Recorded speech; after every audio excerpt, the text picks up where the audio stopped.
I'm a person who um, would consider themselves a sore loser. And I think that's led me to speak about many of my experiences. And even if I try to make it appear that I want someone to learn from my own mistakes, which I feel that genuinely, there's also that cynicism um, that comes around every ever so often when I think of both what's happened to me and other people. Now, I'm not telling you a story of myself. Let me say hello to Envoy and Winter Fresh, who I haven't seen in a while. I'm surprised to see him. And hello to Dirk. I figured someone would get that picture. Donahue, how are you? Um, on February 9th of this year, there was a Alabama basketball player. His name was Jalen Merriweather. And he had, the night before meeting his demise, scored or participated in winning a championship match for his team. Um, just by all accounts, was a person who seemed to have a future and career ahead of them. Nothing really negative I could speak of him in relation to. But he also had two sisters, one of which was 30, and she had had some relationship with a man who was 48. Um, and apparently, it's this in having this relationship had a child with the man, which the terms of the child being seen by the father had become an argument point between the two. So the night after he wins this championship, the man comes over to the house. Now, it's been written in this article I have here from the Tuck, I don't know how to pronounce that city, this Alabama newspaper. So they describe the encounter between the two as them running behind some trash can or garbage can and him putting her in a headlock and brandishing a firearm, um, and apparently pointing it at her and her sister and the niece. And at that point, Jalen gets involved and is shot in the chest and dies shortly thereafter. Now, the perpetrator of this, Donald Robertson, was captured a couple of days later, if not right after. Certainly not the same day, but a short time later. So, my reason for describing that story, if anyone can just pick apart what I conveyed there, is that if you look at the life of Jalen, you look at what I told you about his various interest in basketball, um, person with the serious relationship with this woman or what girl he was going to school with, you can infer that the way he lived up until that night did not lead to his demise. And I guess that's what I'm trying to present to you now. That the only mistake he really made um, was in trying to protect his sister from a man who, I don't agree with the act of violence toward anyone, and especially, someone that used to be your sex partner.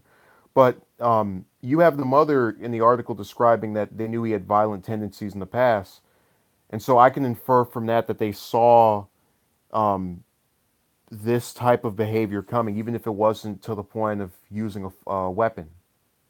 It still was proven before that they were privy to this man having some kind of issue um, that would turn detrimental to those around him. That's why the woman, evidently cut out of this relationship she had with him.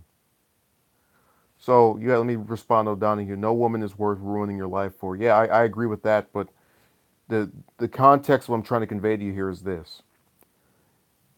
With a lot of people that come on this channel, with a lot of people that go on other channels that call themselves correcting my ideology or that of anyone else. So you're an introvert. They say, you're going to be this lonely man who will turn into whatever because of the results of your refusal to be involved with other people.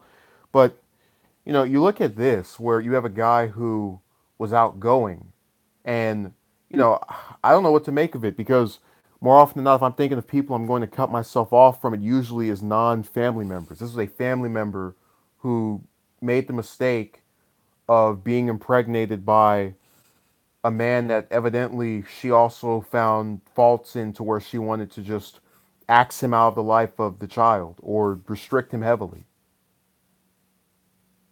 So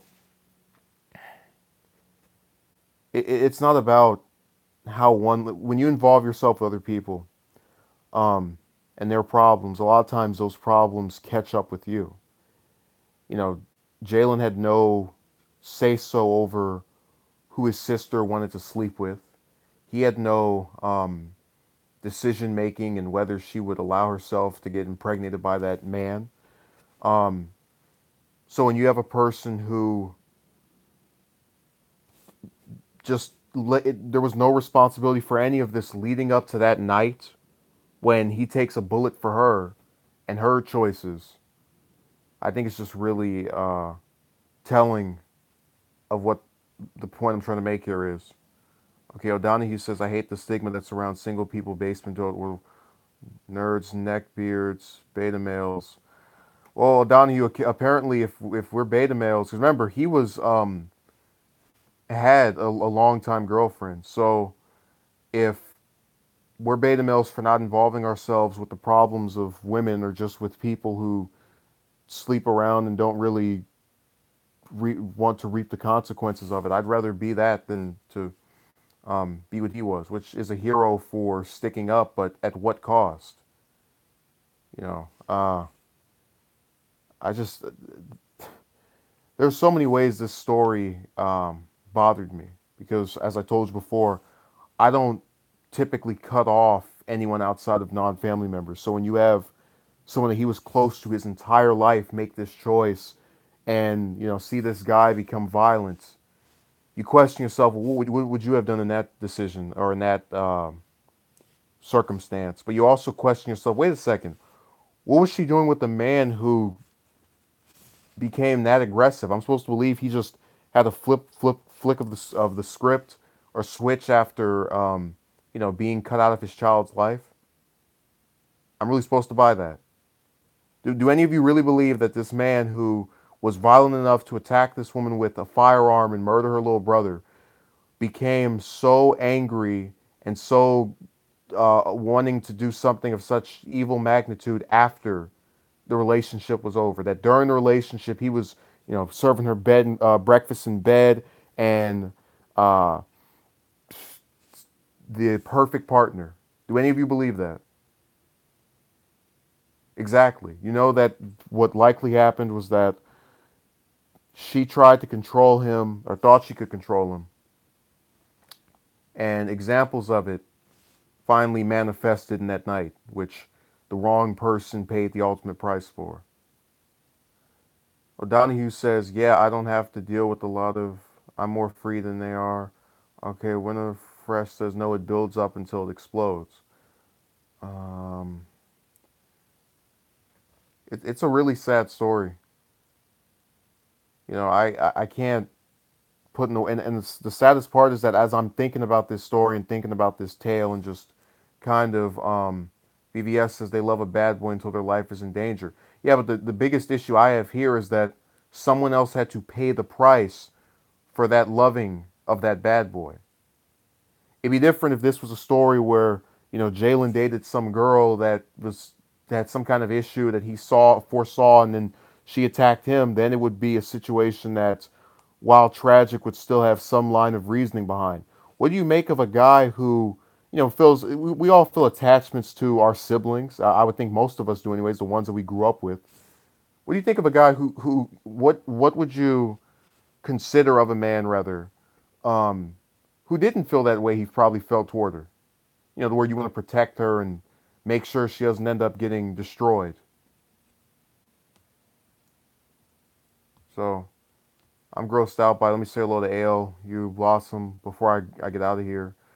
Um, I'll have something else, maybe right back to this story, because there are many tales that are not being told that are going to get discussed. But the bottom line here is that I don't care if it's your sister, your cousin, the mailman, do not, if you see a scenario where someone's life is in danger, do not throw yourself in the middle of it. I don't care if you think that you have the physical strength to overcome the adversity. You're playing with fire and you're going to get burned. And unfortunately, he got burned.